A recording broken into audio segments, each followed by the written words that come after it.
games, so to speak? Yes. Does that number include officials as well, the testing numbers you give up? You are, for your first question, the 64 teams that were announced in the bracket on Monday, all of those teams are in fact here in San Antonio. We did not have to move to the replacement policy that the Division I committee had instituted relative to if there had been a team that needed to withdraw for COVID reasons. As of today, the reports that I have is that all of our officials are still, that were selected for the championship, still will be here and are here for the championship. Thank you. Okay, our next question is going to be Kari Jones. Hey, what's going on, you all? I wanted to ask, this is for both you all. I wanted to ask, how excited are you all about just the rise of women basketball? A lot of people are paying attention, and there's a lot of talented teams that's in the tournament right now. How excited are you all for the future of women's basketball? Very excited. And I think, we continue to work on a variety of ways with the growth and development of the sport. And, women's basketball has been a cornerstone of women in athletics for decades. And Jenny, as she mentioned, and even myself, we are products of this sport. We are both former women's basketball student athletes, and the sport itself was transformational in our lives. And that's one of the things that we want to do to provide those opportunities to other student athletes to play sport at all levels, including the collegiate level. The interest in women's basketball, I think it does continue to grow, and we continue to be very strategic in ways to help not just with participation opportunities, but also the visibility of the sport. And we have our partner at ESPN that does broadcast the games for the Division I Women's Basketball Championship, has also helped us in that regard. This year, for example, all of the games throughout the Division I Women's Basketball Championship will be televised nationally. That means that a viewer, if they want to move from one game to the other, just has to change the channel. We were poised to institute that last year, but then the championship was canceled. So we will be seeing that for the first time.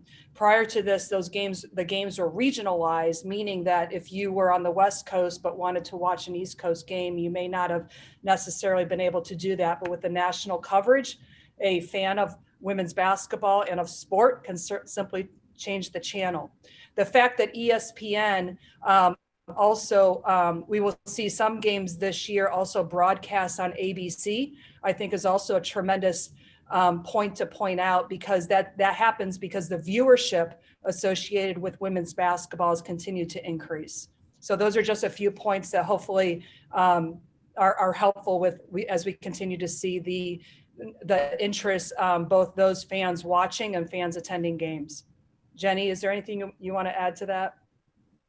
Oh, I could not have answered that better, but just from a local perspective, it's exciting that we have 7 student athletes coming home to San Antonio that are from here and really have elevated the level of girls and women's basketball in San Antonio. So it's going to be fun to watch those student athletes back here on their home courts.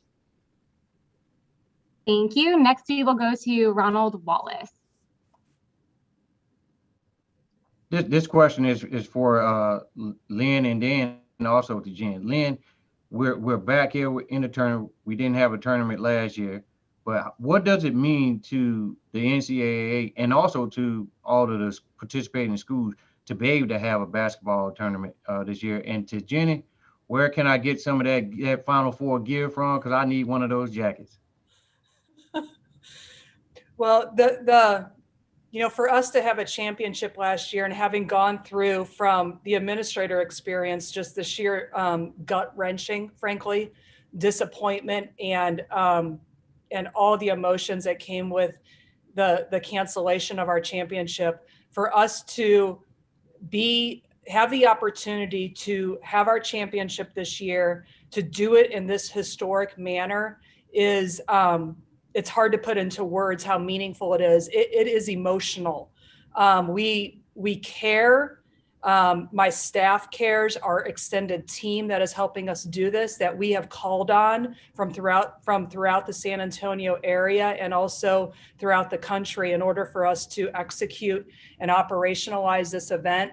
It is because we want to provide this championship opportunity to these student athletes that have earned it after all the sacrifices and everything they have been through over the course of this past year and even reaching back into last season. That is part of what our responsibility is as leaders. And we are absolutely committed to doing that in a safe way and to crown a national champion on April 4th.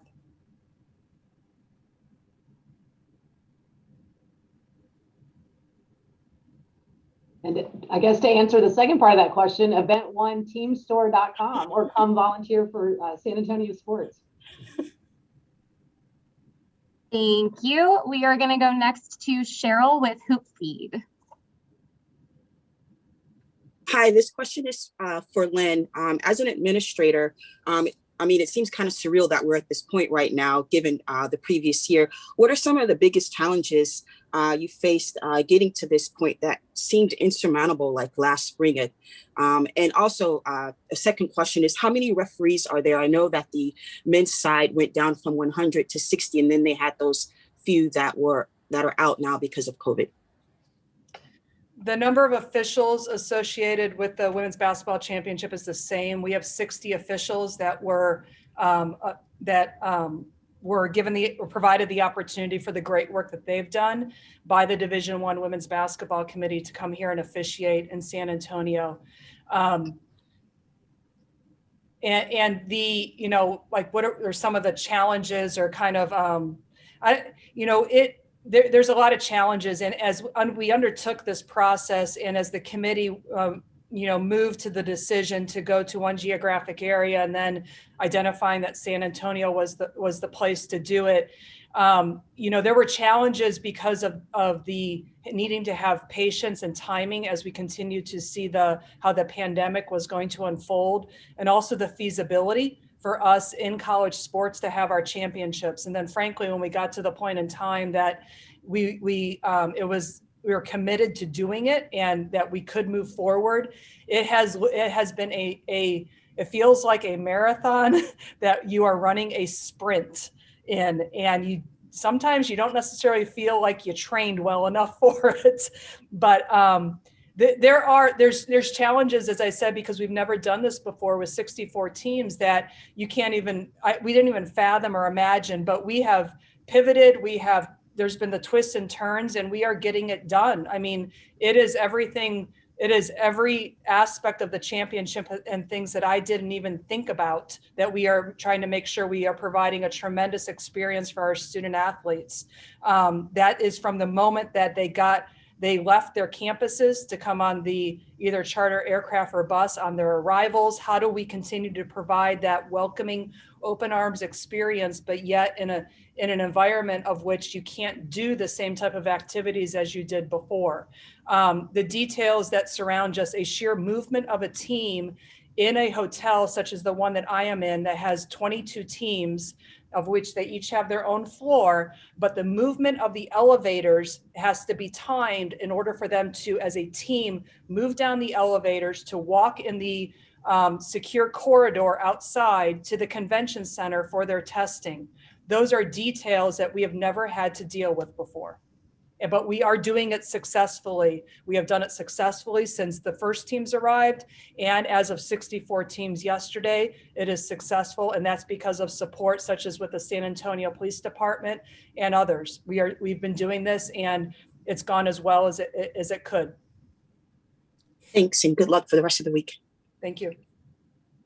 Thank you, Cheryl. Our next question is going to come from Jordan Mendoza. Hi guys. Obviously, like, it's going to be a challenge, trying to make sure that players don't test positive for the COVID during the tournament. But we've noticed that that all players and coaches are being provided those safe tags to wear throughout their stay. Those devices, how pivotal will those things be in making sure that if an athlete tests positive, that the tournament won't be canceled or teams will have to forfeit? The Connexion devices that are being used for the championship, those are worn by the student athletes only during practice and competitions. And it is because during the practice and competition, that is when student athletes, because they're playing, are unmasked.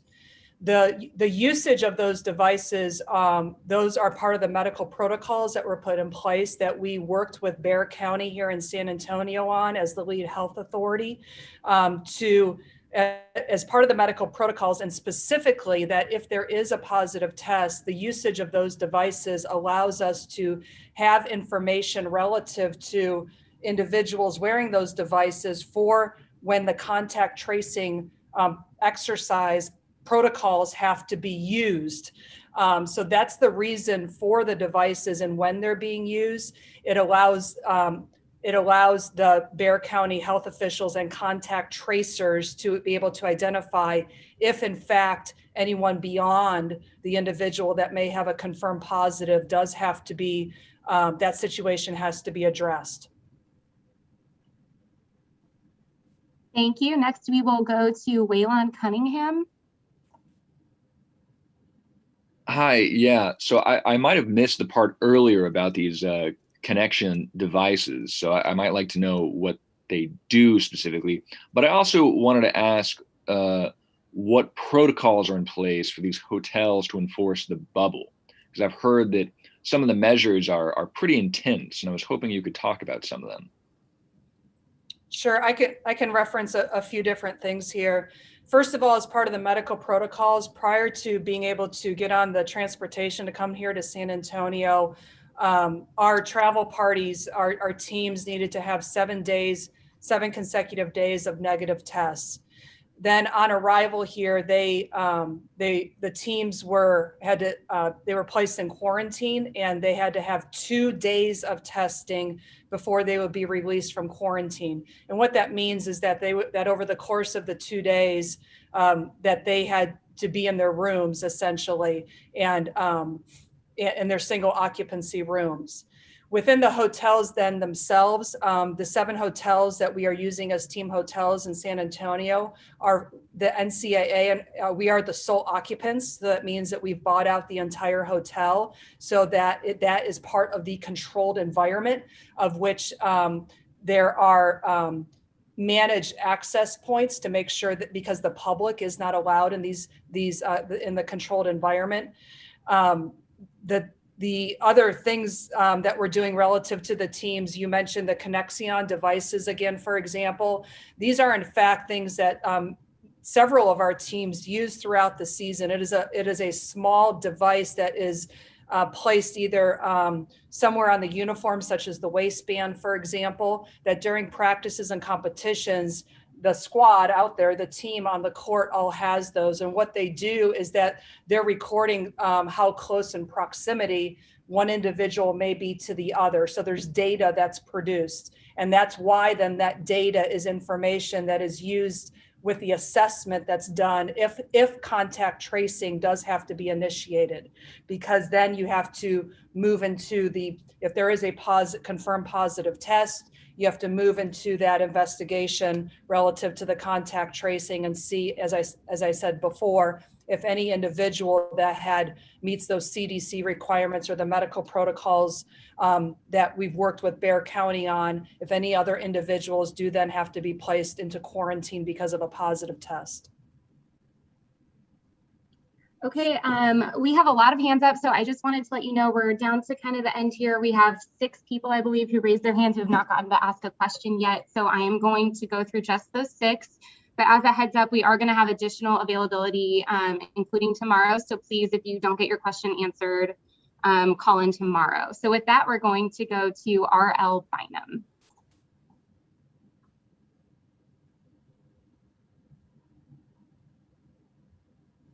I wanted to ask about the early round setup at the Alamo Dome. I know that there are 2 courts there. What's the setup? What are the logistics? And I assumed that somebody couldn't watch 2 games at the same time. Well, I can reference the setup a little bit. We'll see if Jenny wants to supplement anything with that.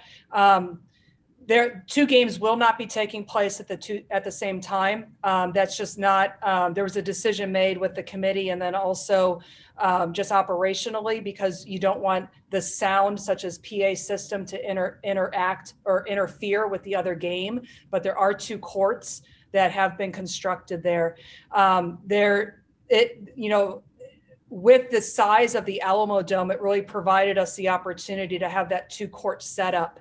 And besides the normal setup where we would have conducted the normal women's Final Four on the one end, then the other court was placed on the other end. So Jenny, are there any other specifics you may want to provide relative to the setup?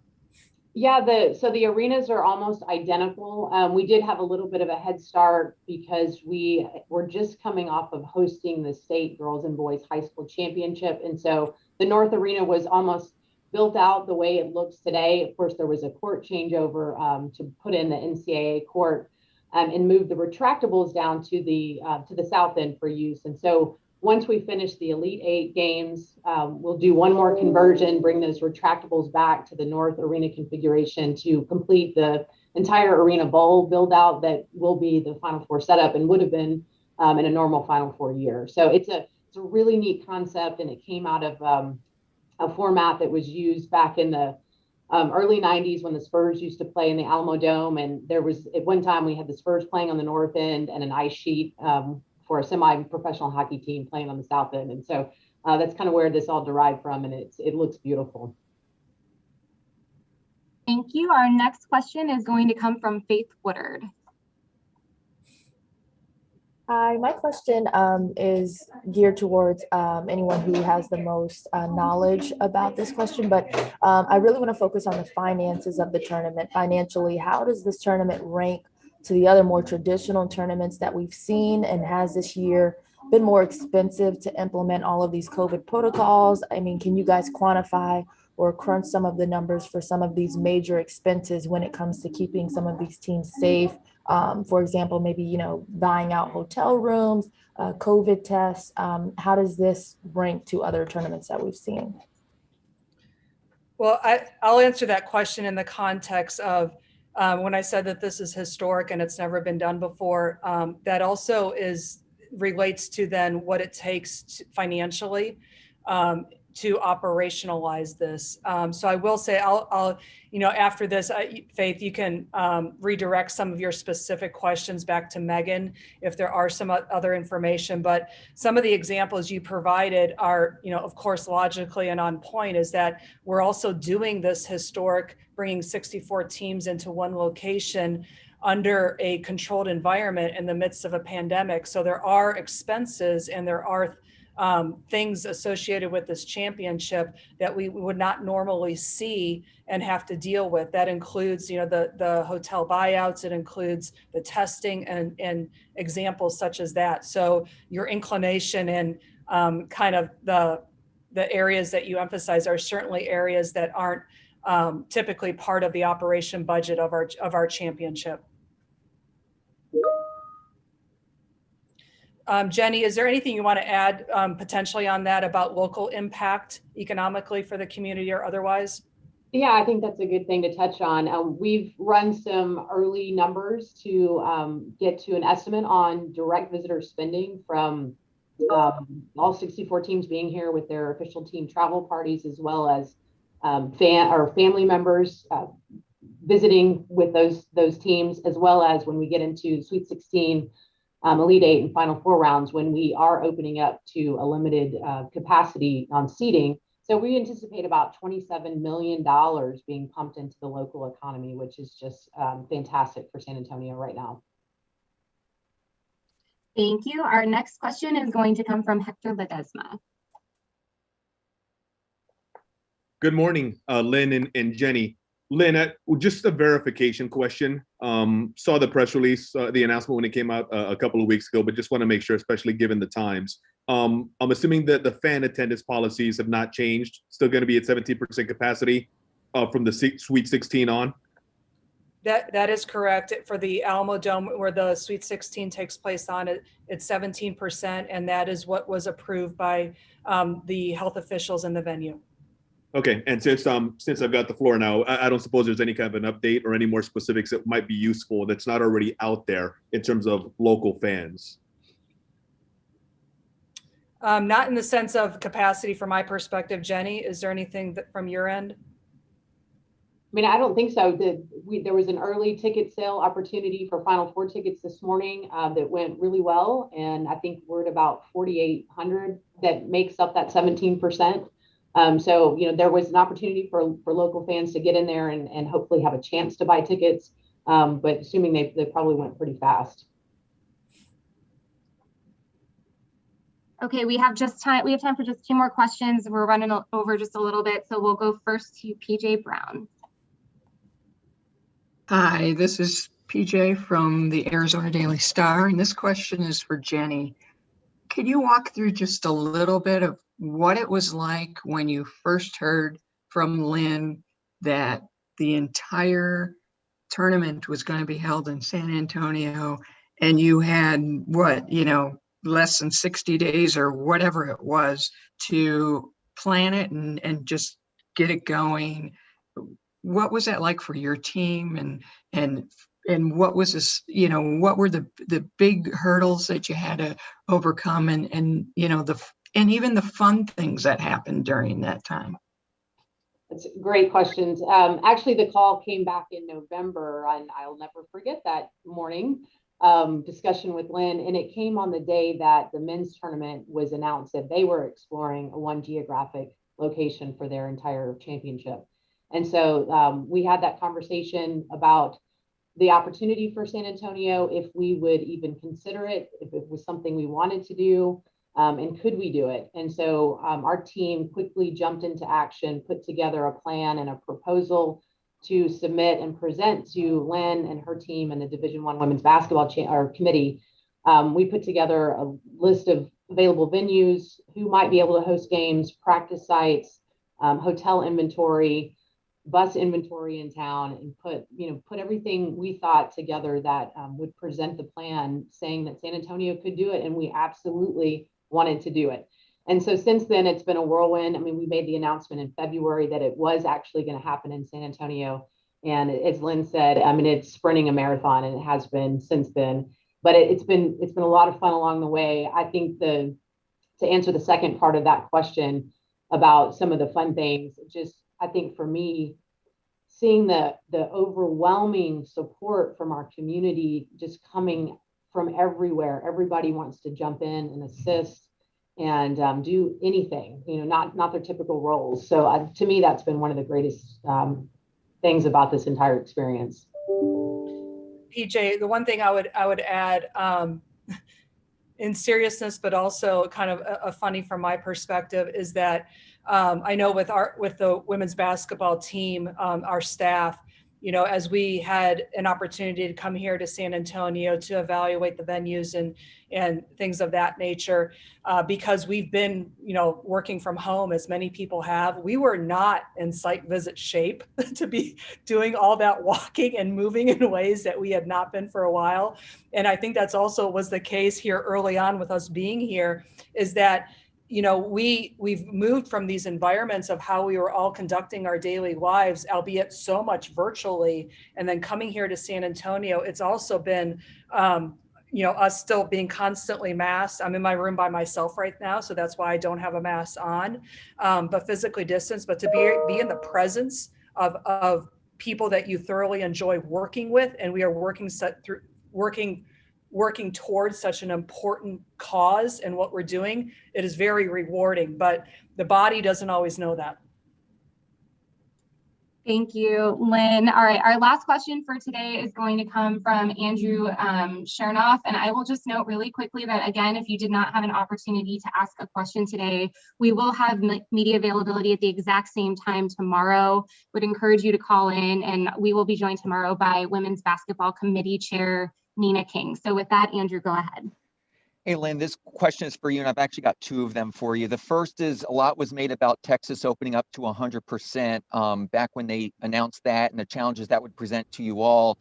Obviously, it sounds like protocols are working. Do you think the protocols are going to keep working, and do you see any challenges with the 100% openness of Texas? And then the other thing is, I know it's, again, only a few days into this thing, but if this works, and I'm going to assume it is at this one location, is this something the NCAA may start exploring in future tournaments to keep it in certain geographical locations and not all across the country? Great questions.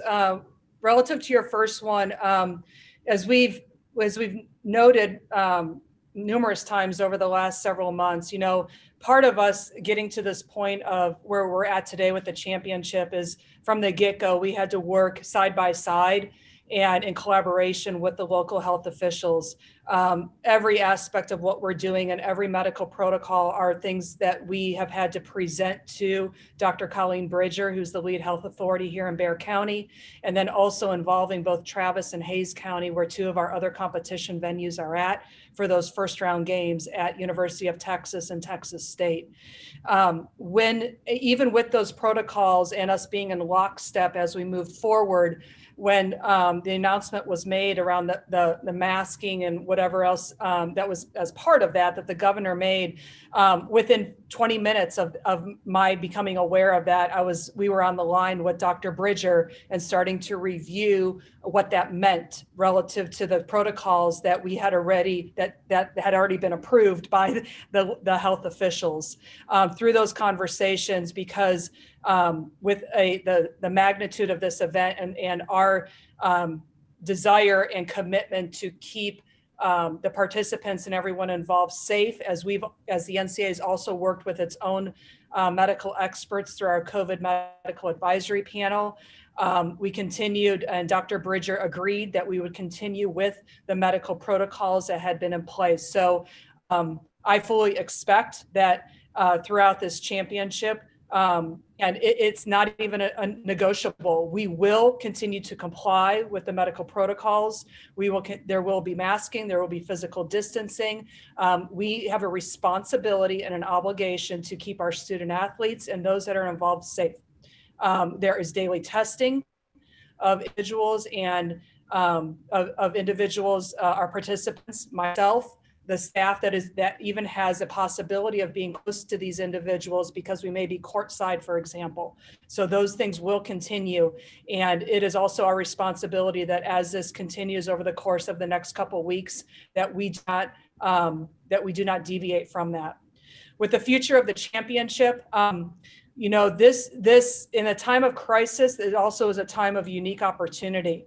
And what I view here with us coming to having our championship, although the reasons we got to this point are certainly things we don't want to repeat, we do have an opportunity after this is over with the committee and other leaders in college sports and in women's basketball to take a step back, I think, and evaluate what we experience here. And if there are aspects of this that maybe we want to put in place for future championships. So I am really excited about that opportunity, and it is a unique opportunity that we have regardless of how we got here.